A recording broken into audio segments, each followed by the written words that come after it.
Everybody. Jim Feist, Andy Isco here in Las Vegas. We're ready for going, man. I tell you what, here's an overview of a night shot in Las Vegas. I feel like I'm in Las Vegas now because not that I really got out of town much, but now that the football season is here, Vegas is where I'm going to be.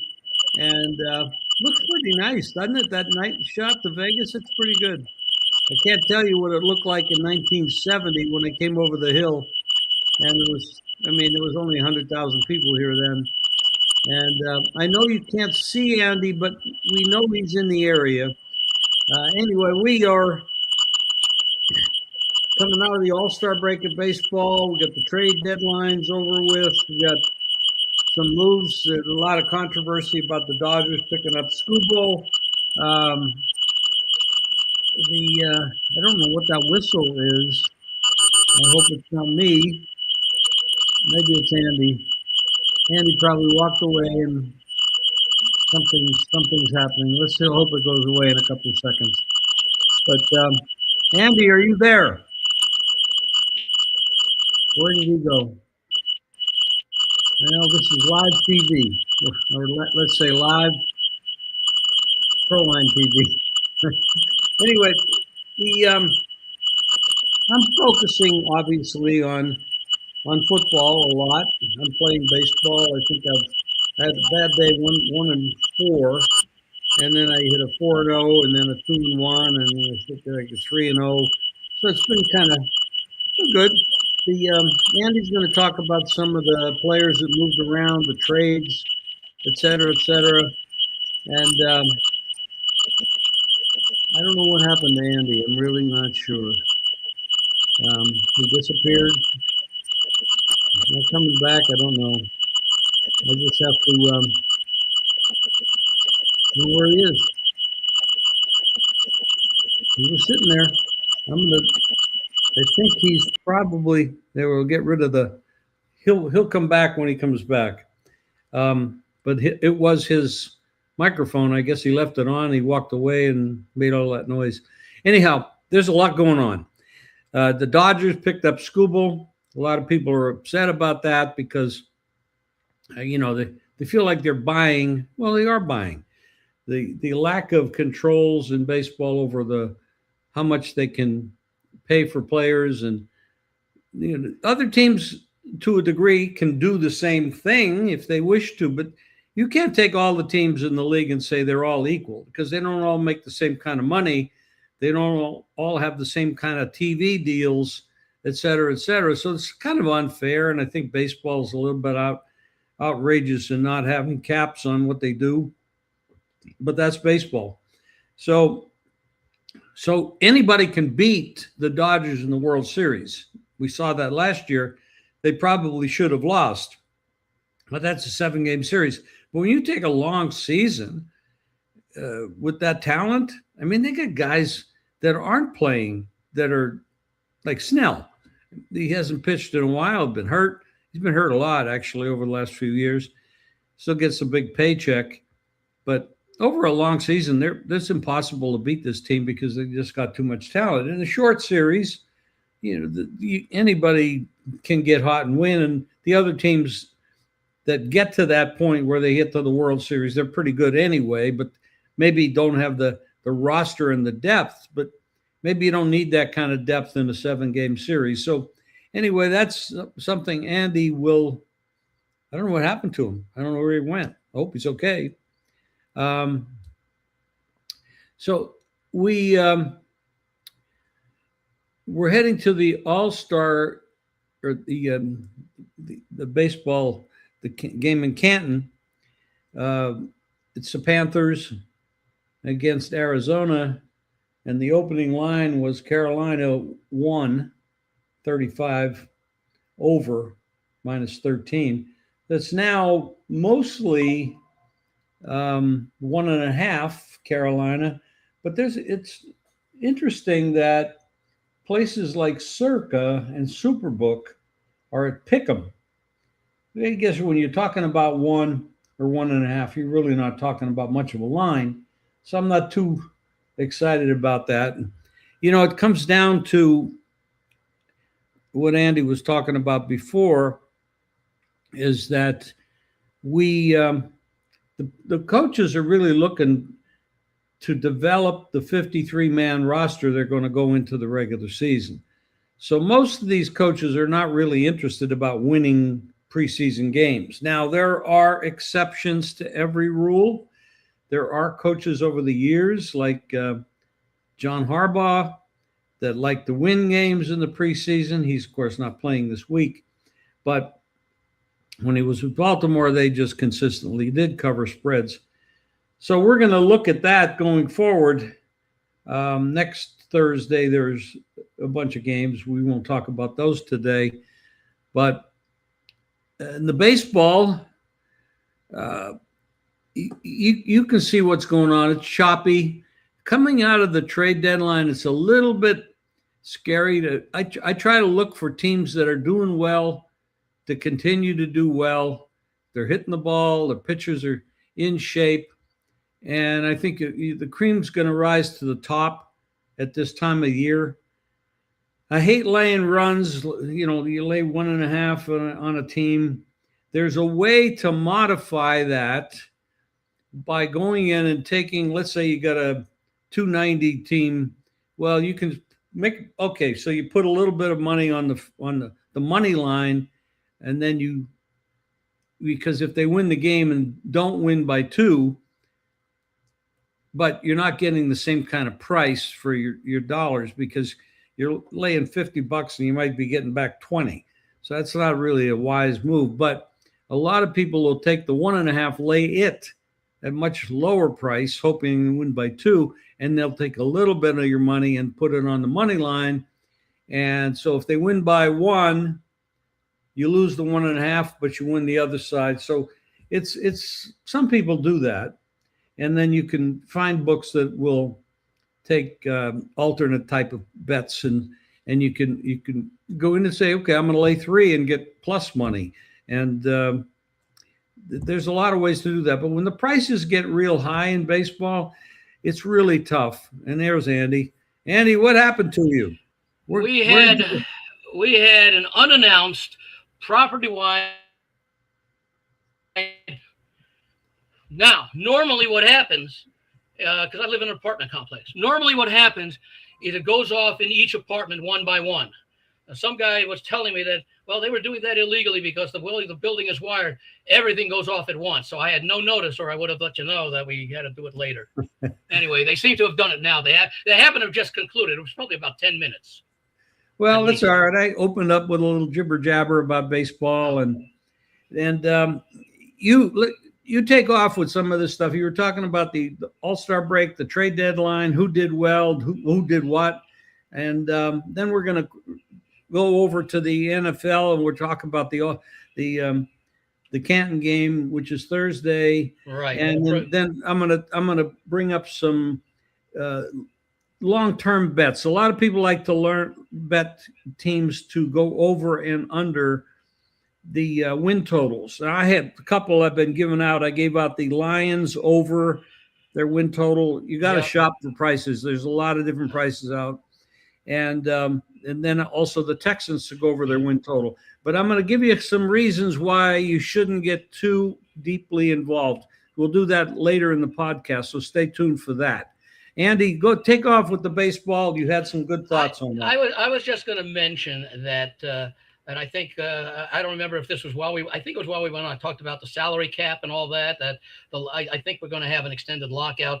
Don't know what the resolution is going to be, but I wanted to make sure that whatever it is, that there's a salary floor so that the bottom teams have to at least have a minimum amount of salary. If you're going to put in a cap, you got to put in a floor so that the bottom teams, the non-competitive teams, will at least pay out at least a certain amount of dollars so that they can at least spend to get some of the, say, second or third tier free agents who won't be able to get the big contracts with the top teams. And as I mentioned, with the top teams, maybe Major League and again, the Players Association won't go for any of this, and that's why it's going to be a protracted strike. I mean, look, baseball ended up having a lockout, I think it was, or maybe it was a walkout. I forget what the details were in '94 that canceled the World Series. So if they could do that, they could cancel an entire season like the NHL almost did one year, and the NBA did when they started that season a few years ago on Christmas Day. Well, As far Andy, as the let me ask you a question, Andy. It seems like the Dodgers can spend anything they want,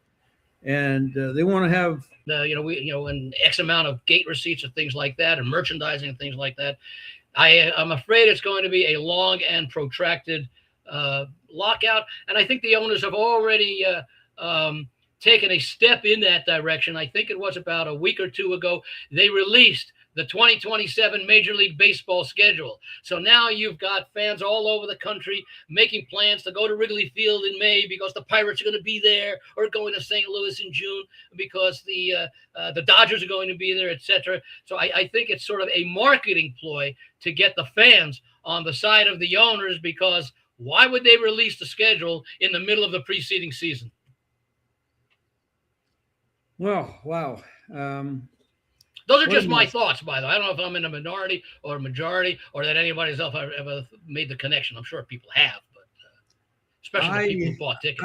I have not put myself in a position to make any prognostications on whether there's going to be a baseball strike or not. I hear different people saying different things. There's a lot of people say they're doing way too well, and they don't want to step into that now. I mean, baseball is pretty popular at the moment.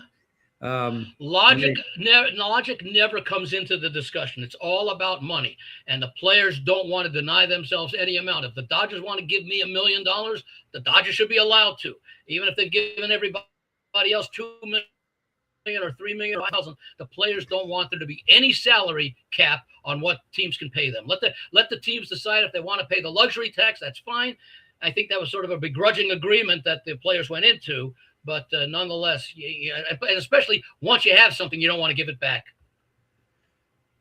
Well, some resolution has to happen, So we just had some trades at the deadline. What's your opinion? Who won the trades? Who lost the trades, in your opinion? Well, I think both short term and long term. Well, if you want to look long term, you could say the Tigers won, because they got a lot of young prospects. But if you're talking about the balance of this year and the near future, and we talked about it last week, that you give up a 2-time back-to-back Cy Young Award winner in Tack Struble, and you don't even get any current major league talent in return. That's absolutely horrible. I mean, if you're going to give up a guy like that, now he's going to be a free agent, etc., and the Dodgers will sign him to a huge contract and all that. But the Tigers could have entertained better offers the closer you got to the trade deadline. The Yankees got a good player in Luis Garcia for Washington, who I think had an impact in last night's game for the Yankees, even though they lost to St. Louis. But I have to believe, and the Tigers also gave up Casey Mize, who was arguably, when he was healthy, he missed some time, the second best starting pitcher this year. I have to believe the Tigers are going to be a fade over the second half of the season, or basically be priced at very long prices, because they're going to be facing a very young lineup. But I can imagine the veterans have to be decided. They were only 2.5 games out of the final wild card spot with about 50-something games to play. That's giving up on the season. And you know what? So while you don't make the playoffs this year, you still have a 2-time defending Cy Young champion to start the 2027 season. So or you may have it, because you'd probably make him the big effort, but maybe. And you see, when you do that, when Detroit decides to punt, they're basically saying, we can't afford to pay what Struble is going to be worth. That doesn't send a very good message to other impending free agents that Detroit might be looking to go after, saying, hey, we know you're a cheap organization because you did not extend an offer or wouldn't extend an offer, said you wouldn't, to one of the best pitchers in baseball. So, well, I guess it is a signal. I guess there's some owners that say, okay, if there's a walkout, a strike, and it's long term, maybe we should dump some of this money, these obligations. Maybe they're thinking that way. Potential obligations. That could be part of it. Yeah. Yeah, it could be. But, I like what teams like the Pirates did, who are also in playoff contention. They made a couple of acquisitions. The Padres, simply by not getting rid of Mason Miller, the closer, and they're very close to a wild card, says they're in it for this year. In fact, the GM the Padres, is explaining why he did give up a lot of talent for some of the acquisitions. They made a nice acquisition. I forget who it was last night because I've been paying attention to so many other things. A good starting pitcher. Team, I think Mitchell. It is. That's absolutely fantastic, and there's a lot of great players in the WNBA. I think the worst part of the WNBA is the commissioner, Yeah. which definitely has to. I don't know why they can't get rid of her, but because anybody, I think just about anybody do a better job. But anyway, she's still there. But this is a growing league. Expansion teams are coming on. There's a couple this year, and I think there's going to be one or two next year. So that's growing. I like watching it. I like playing it, betting it. It is bettable and it is beatable. And well, that's kind of a rhyme. Bettable and beatable. That's pretty good. Okay, so that's one thing that's going on now that keeps us busy. Baseball and WNBA. There's the league in Canada, CFL. Aussie rules. Yeah. That's well. Okay, well now we're reaching, but I got my Collingwood Magpies T-shirt a few years ago, and they ended up winning the Australian title that year. I think it was the COVID year. Really? Wow. Okay. There was nothing else to look at, and Australia was fine. We're talking about a little bit, beating around the bush here a little bit, but the regular football season is coming. College is right around the corner, a couple of weeks. Less than a month away, 4 weeks from this past Saturday. Are there any college? And of course, led them to that unbeaten season and that great win against Miami in the championship game. But I think that it's going to be a little bit more difficult this year. I think Oregon is a team that a lot of people really like. They may be the most balanced roster. I think Notre Dame is a team that a lot of people like, and I'm with them on that. They, of course, have that schedule, which is not as demanding as it used to be. Although I did read, I think it was either yesterday. Yeah, I think it was yesterday that they have decided to renew the rivalry with USC, but we got to wait until 2030 for the Notre Dame USC rivalry. That was a bad decision that they made. That's not going to happen soon, but they're going to. At least they signed a contract to renew it. That's. I think USC will be a factor in the Big Ten this year. Lincoln Riley, of course. Taking over that program a few years ago. I don't know if he regrets leaving Oklahoma, because Oklahoma hasn't exactly done the greatest things that they expected them to do, although they did make the college football playoffs. Last year or the year before, one of the 2 years, I know they made it. But nonetheless, I think the SEC will still be very, very powerful. In fact, I think I heard that 13 of the 16 teams received some sort of votes to finish somewhere in the top 25 poll when the when they had their college polls the other day. Notre Dame I like, Oregon I like. I'll be interested with Arkansas, who's got a very low win total. They were like 0-8 in conference play last year. I think they were maybe 2-12 overall, but they had a lot of losses by 6 points or less. That means basically a play or two away, and they end up being a bowl team, 8-4, 7-5, even 6-6. They changed coaches. They got the coach from Memphis, who had a really good run there in Memphis in the AAC, where the Tigers were, a top tier team. And basically, I think in one of his 6 seasons as coach. And that's a new culture. The Sam Pittman era in Arkansas did not go well. Looks like Kentucky and Mississippi State are the other 2 teams that are expected to be at the bottom, along with Arkansas. So we'll see how that happens. But LSU and Ole Miss are going to play that heated coach's grudge match or whatever, with Lane Kiffin going from Ole Miss to LSU late last season, and that'll be, I think, a big game. I'm looking forward to a game in October. Notre Dame hosting Miami of Florida, and if you remember last year, Notre Dame lost the first game of the year by a field goal at Miami and missed the playoffs because they voted the committee chose Miami over Notre Dame. By flipping their positions in the final, whatever they call it, college playoff poll, to get Notre Dame to get I don't know if they keep Notre Dame up, but I want to get Alabama in, who was behind. If I remember correctly, they were behind Miami, and then all of a sudden on the final poll, they moved ahead of Miami, so the committee was able to get them in as far as that goes. And look, as much as I didn't like it at the time, and as much as I thought it was wrong to have Alabama in over Miami, how can you argue with Alabama, who made it to the final game, losing to Indiana? Miami made it there. So,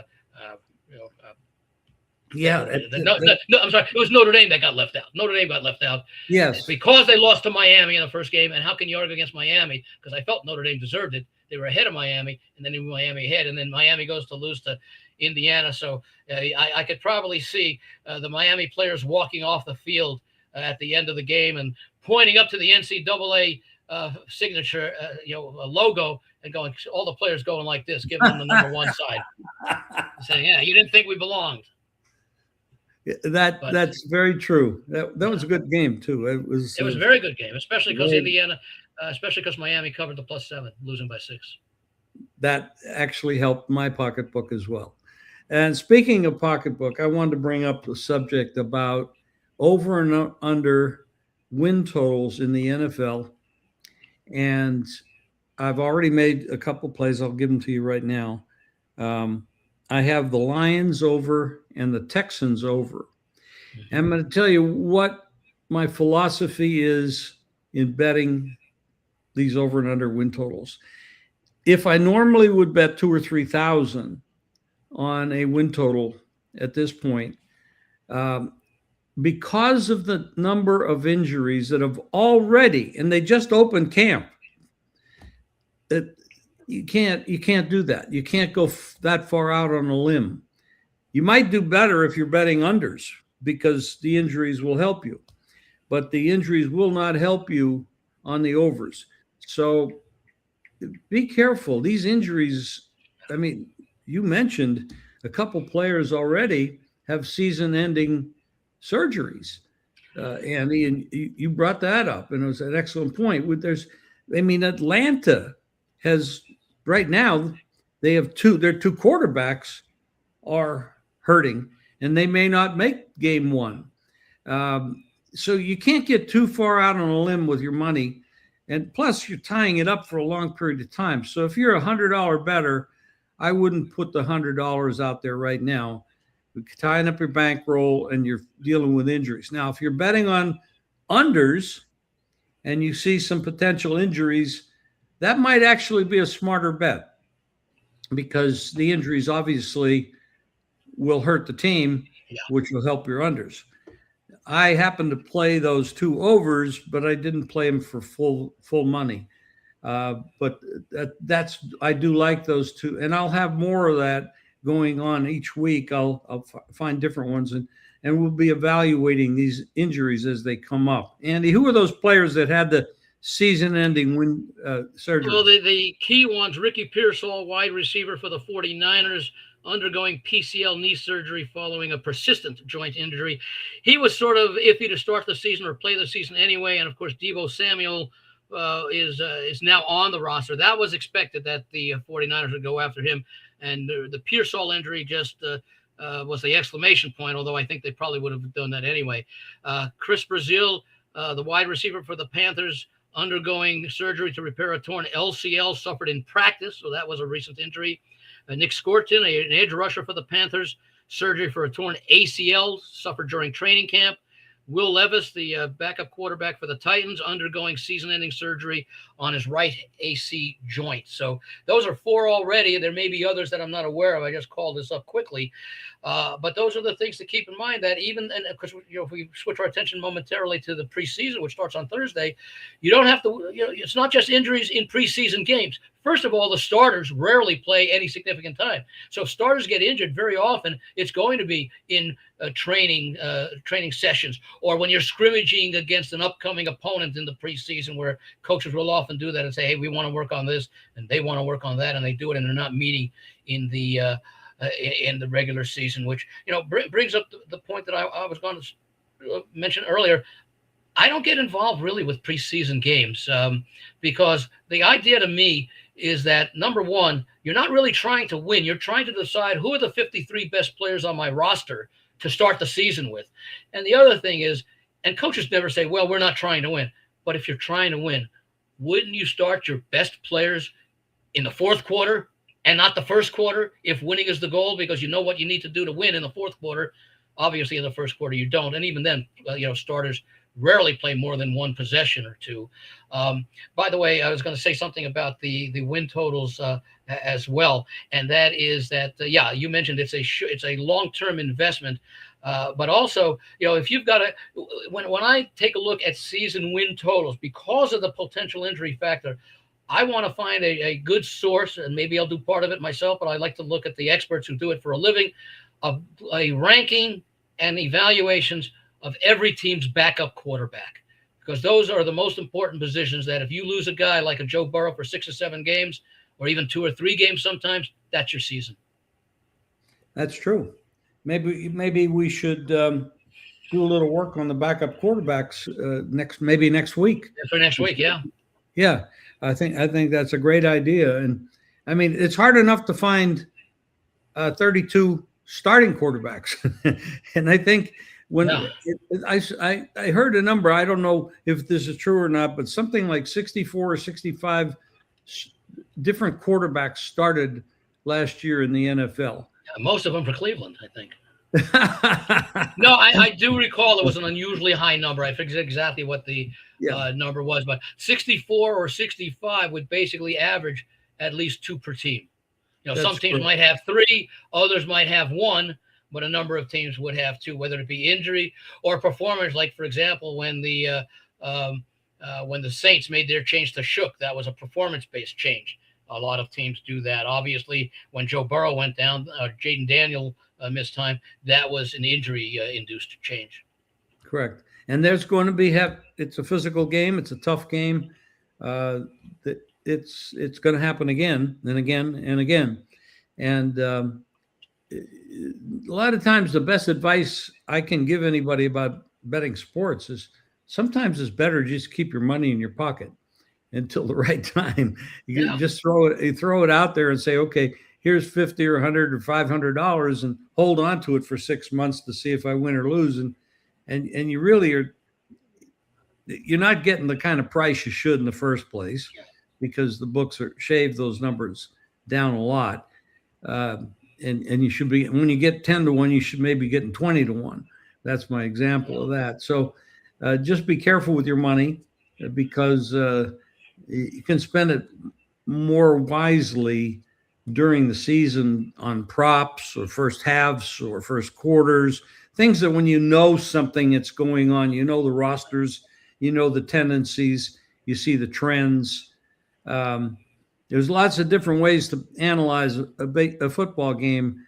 Some go with statistics, analytical stuff. Others go with trends and systems. There's matchups. Definitely. Pardon me? Matchups. Yes, matchups. Strength versus weakness, etc. There's different ways to approach it. Not all of them are. None of them are successful 100% of the time, of course. But you can match it up. If this system and this trend and this statistical thing kind of match up, it might have a little bit more flavor to it to go after it. But like I said, I bet the Lions over and the Texans over, but I modified the bets from 3,000 each down to 1,000 each. Yeah. Why? Because uncertainty. Because the potential injuries, and not just to the quarterback, but to the offensive line, a running back, a defensive person. Something that would make a big difference.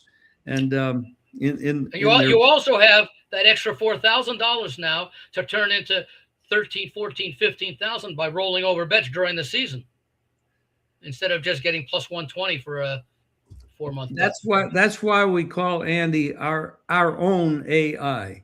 You see, Andy Isco, AI, right here on Proline TV. Good one. That's a very good tip there, Andy. Thank you. Well, that's why you don't mind taking, let's say, $100 and playing it on a let's say a playoff contender at 20 to 1 to win the conference or win the Super Bowl, because you're probably not going to be able to roll over whatever that $100 20 times to equal the $2,000 you could collect if you're right.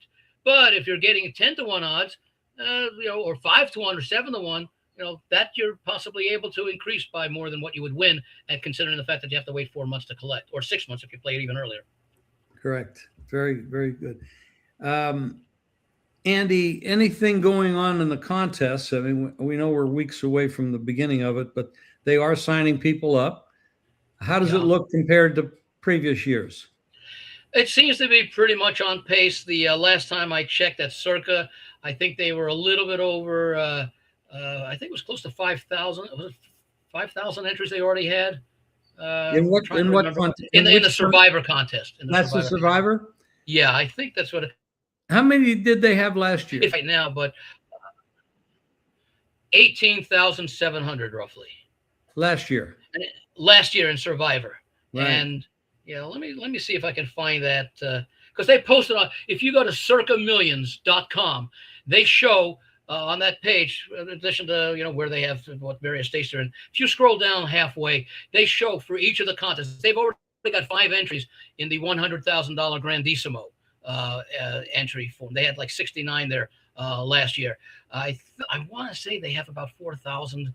I may be short on that, but I think it's about 4,000 in Survivor, where they had the 18,000 last year. They already guaranteed 20 million, so they need 20,000. I said they're going to get between 22 and 25 ultimately. And then in the Circa Millions, which is the pick 5 contest, they guarantee 6 million.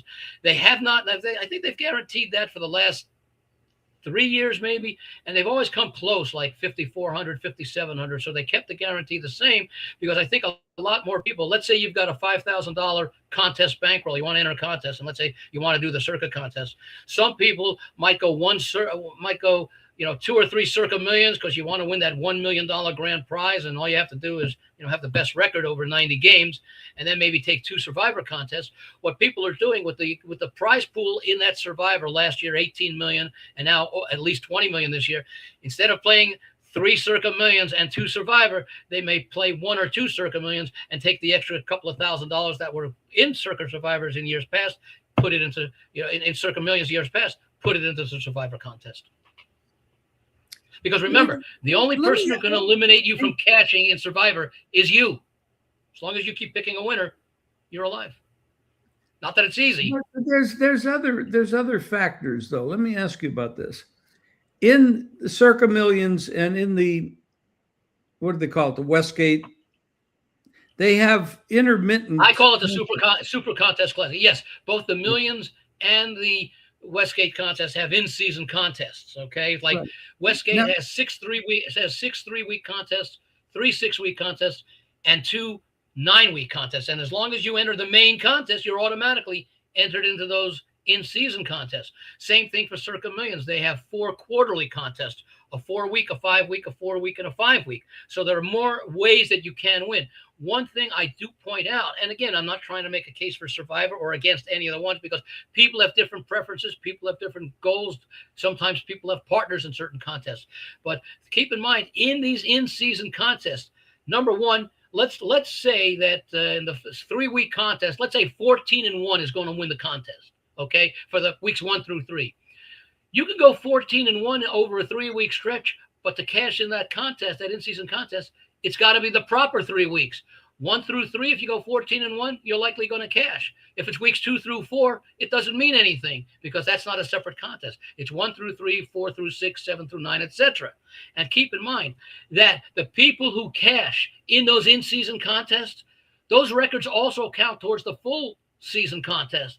I don't know what the numbers are, but if you've cast, with a 6-week contest record, which would be 30 picks, let's say you're 27-3, you got a real good chance of cashing in the main overall contest, okay? Because you've already cashed a significant portion of your season with an outstanding record. So that already is part of the 90 selections that you're going to make over the course of a season. I will mention that, the other differences. In the Westgate Super Contest, they only pay 20 places.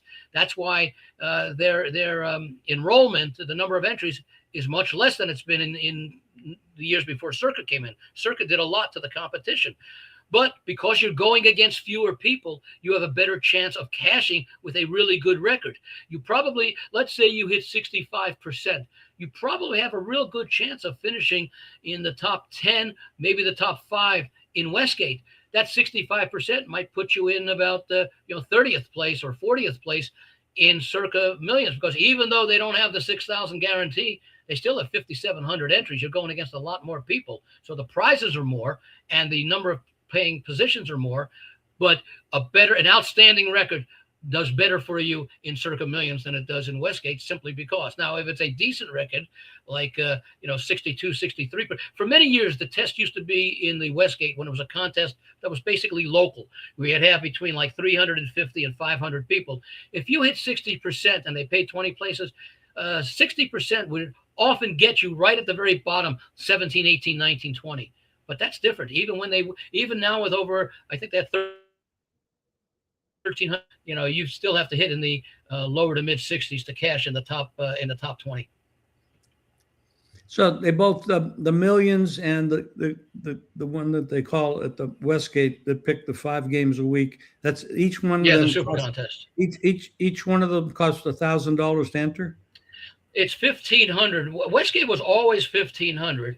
When Circa came in 2019 with the Circa Millions, they immediately set the entry fee at 1,000. After a couple of years, maybe it was 2 years, Westgate said, you know what, we'll cut ours to 1,000.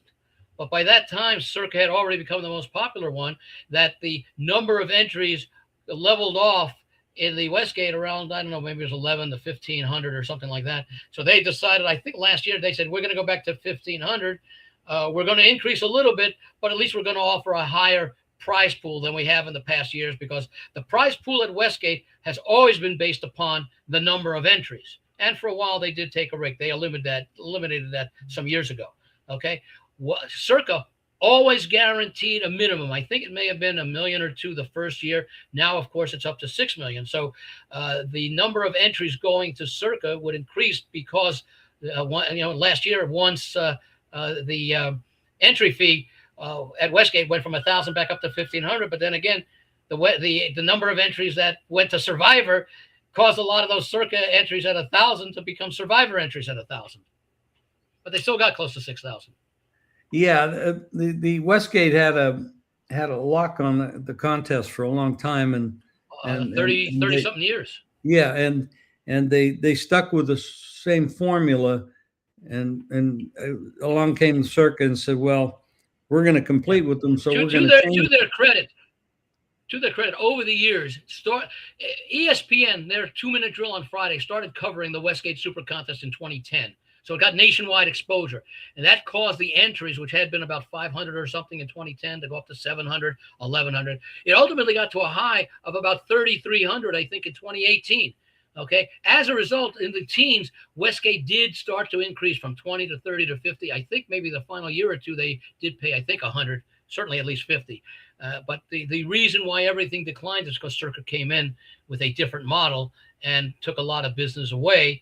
But fortunately, the Westgate continued to keep the contest. They added their own Survivor not quite a grandissimo, but they entered their own $5,000 Survivor contest last year, which is again this year. And they also now have I think it's the only college football contest in town, aside from the last man standing contest, which is that low, the $25 entry fee at stations. They have one for college and one for pro, but a handicapping pick 7 games a week with a $500 entry fee, I think, is now the really attractive part of what Westgate has to offer.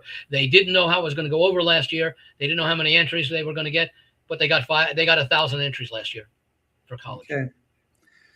All right. Well, let's people want out there, if you want to come to when you don't have to be in Las Vegas to play in these contests. Here's what you do. You get on a plane, you come out here, you get a hold of Andy, and he will tell you how to do that. And Andy is an excellent guy. He keeps on top of things. He's diligent with his paperwork, and it's reminders. He's a proxy. There are proxies that do this for out-of-town people. And they'll proxies for people in town that might get busy and not put the picks in, like me. So, oh, you were fine. Well, I was in the. I did it for you. Yeah. I was in the invitational at Circa, and yes. For a medical situation, I actually was drugged up for a test, and of course, I didn't realize that I would not wake up in time to get my picks in. Oh. I had no idea. because I'd never taken these drugs before. It's because I had to have some scans, and I missed the the deadline to put my picks in. So that was not a good thing. Um, I think, by the way, had you known before you took the medications, just as a precaution, you probably could have sent your picks in early, and they could have read them for you on the show. I yes, guess. I think so. yes. I had no idea that at 3 o'clock in the afternoon I would be sound asleep. Hmm. That was the problem. But anyway, it's one of those things that happens in life. Um, Well, by the way, let me just mention one thing. Technically, you don't have to be in Vegas to sign up. If you have a trusted friend, colleague, or family relative who's going to be in Vegas, they would sign up. And if they, contacted me or some other proxy, they get someone to put the weekly picks in for them. Only keep in mind, it's got to be someone that you really trust, because all the prize money will be paid at the direction of whoever's name is on the entry form. You can have, I think the properties say, okay, I want you to make 50% out to me and 50% out to my partner, and here's that information and the tax information, etc. But yes, if you have someone who's going to be in Vegas, they will be the one who would sign up, but they would also be the one responsible for so in other words, Andy, you got to really trust this person to be okay with $6 to $18 million. In Survivor. I think yes, exactly, because that's the person who who would get the check if if you have a breakup. They could be living in Panama with $18 million of your money.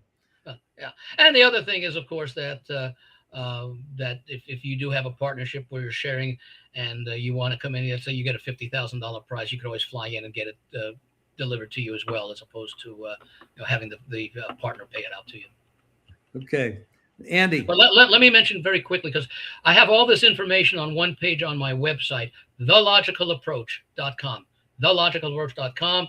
I talk about some of my handicapping things, but below that there's a big area which says if you're interested in entering a Las Vegas contest this year, but won't be able to be in person, need a proxy, click here. And I give you highlights of all the main contests at Circa and Westgate, and also, just as importantly, links to each of the official rules, so you can actually read all the fine print, see the payout structures, and also there's information on how to contact me if you need some questions answered or interested in how everything works, which I also include.